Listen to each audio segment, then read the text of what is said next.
د خپل ښایسته وطن یو بله ښایسته سیمه او یو ډیر رومانټیک ماحول، او په دې ماحول کې یو څو رومانټیک شعرونه. شعر دی وی: ما به سپوږمۍ ته ستا مخ سره بلها تشبیهات ورکول که زه شاعر وی.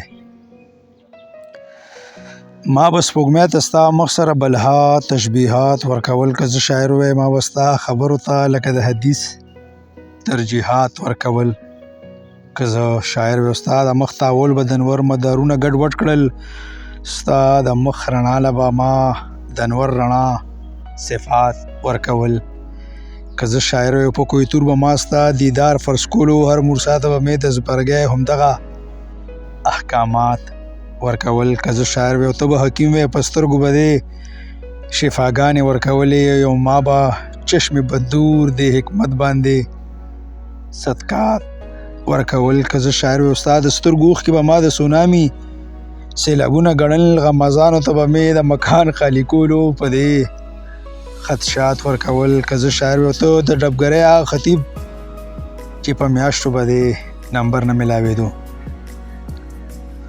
ته د ډبګرۍ هغه خطیب چې په میاشتو به د نمبر نه میلاوېدو، متقي عاشق ته به صرف ستا د دیدار ما دغه اوقات ورکول که زه شاعر وی. او ته ځمکه وې تل به د انور مدار کې اوسېدې، ما به مجنون ته د لیلا یوسف زلیخې همدغه احساسات ورکول که زه شاعر وی. ستا پیریان به ما د زړه بیمارانو نه نسخه کې لیکل، ستا عشق کې ډوب لیونو له به ما دغه جنات ورکول که زه شاعر وی.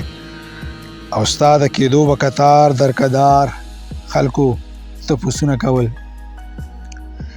ستا د کېدو به کتار در کتار خلکو تپوسونه کول. ما به وظیفه کې ورته صرف دوه نفل رکعات ورکول که زه شاعر وی. وخیره شعر د مقصد چې ته یو کتاب وي، ستا کتول یو هجوم به ولاړ،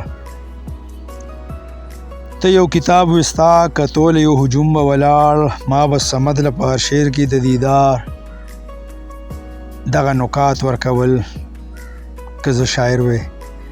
ما به صمد له په هر شعر کې د دیدار همدغه نکات ورکول که زه شاعر وی. ډیره مهرباني.